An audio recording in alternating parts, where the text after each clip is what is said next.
Okay. ఏంటి టీడీపీకి సంబంధించి సీనియర్ల స్వరం మారిందా? లేకపోతే సీనియర్లు అందరూ వ్యతిరేకం అవుతున్నారా? మొన్నటిదాకా డిప్యూటీ సీఎం పదవికి సంబంధించి లోకేష్‌కి ఇవ్వండి అని చెప్పేసి ఒక వర్గం అంతా చాలా పెద్ద ఎత్తున మాట్లాడుతూ వచ్చింది. కానీ ఇప్పుడు కొంతమంది సీనియర్లు ఎలా ఇస్తారు? అది ప్రజాక్షేత్రంలో గెలిచి తీసుకోవాల్సిన అవసరము అని చెప్పేసి స్పీకర్‌గా ఉన్నటువంటి అయ్యన్న పాత్రుడు మాట్లాడుతున్నారు. మరొక సీనియర్ నేత గోరంట్ల బుచ్చే చౌదరి అయితే ఆల్రెడీ ఒక డిప్యూటీ సీఎం ఉన్నాడు కదా! ఇంకో సీఎం అవసరం ఏముంది అనేటువంటి వ్యాఖ్యలు ఆయన చేస్తున్నారు. ఇద్దరు ముగ్గురు సీనియర్లు అందరూ కూడా లోకేష్కి వ్యతిరేకంగా ఉండి మాట్లాడుతున్నారా లేదంటే ఆయన్ని డిప్యూటీ సీఎం అవ్వకూడదని చెప్పేసి వ్యాఖ్యలు చేస్తున్నారో అర్థం కావట్లేదు. ఏం చెప్తారు దీనికి సంబంధించి? రాజకీయ పార్టీ నాయకులు ఒక వ్యాఖ్య చేస్తున్నారంటే దానికి విస్తృత అర్థాలు ఉంటాయి. ఉమ్, లోకేష్ గారు మొన్న ఒక ప్రకటన చేశారు కదా, మనం కూడా మాట్లాడుకున్నాం. ఉమ్, ఒక్కొక్కరికి 2 సార్లు లేదా 3 సార్లు అవకాశం ఉండాలి. ఉమ్, ఉమ్, తర్వాత అంతకన్నా మించిన బాధ్యతల్లో పోవాలి తప్ప ఆ బాధ్యతలోనే ఉండడానికి లేదు ఉమ్, అనేది ఆయన చెప్పింది. ఉమ్. అవి ఆ ఎఫెక్ట్ బాగానే తగిలినట్టుంది.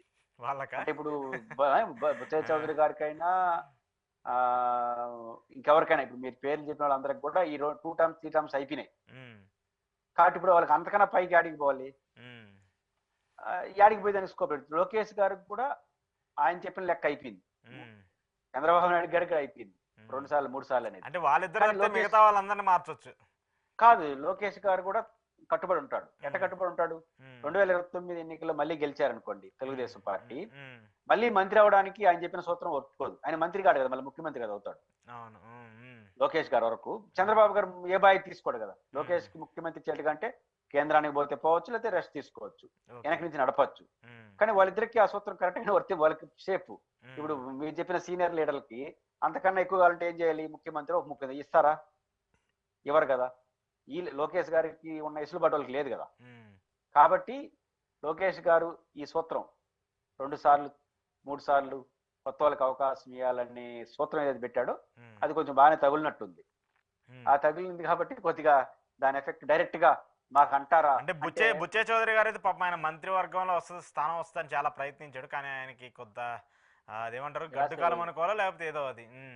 ఇంకా ఏదైనా సరే ఇంకా ఆయనకి ఇస్తారని మనం ఆశించలేము. ఉమ్, ఉమ్, బట్ సీనియర్లుగా ఉండే వాళ్ళు ఖచ్చితంగా ఈ 2 సార్లు 3 సార్లు అనే ప్రతిపాదన 2, 3 దఫాలుగా పైన వద్దంటున్నారు కదా, ఉమ్, దాని పట్ల వ్యతిరేకంగా ఉంటారు. లేదా ఇంకొక మాట ఏం చేస్తారంటే ఆ ప్లేస్ లో తన రాజకీయ వారసుడికి గ్యారంటీ ఇస్తే మౌనంగా ఉంటారు. ఉమ్, ఉమ్, కాబట్టి ఇవన్నీ వ్యూహ ప్రతివ్యూహాలే. నువ్వు ఒక మాట కాబట్టి డైరెక్ట్ గా ఉప ముఖ్యమంత్రి అవి కాదు. ఉమ్, అసలు విషయాలు వేరే ఉన్నాయి. ఆయన చేసిన ప్రతిపాదన కారణంగా మన మన కుర్చీ పోతుంది.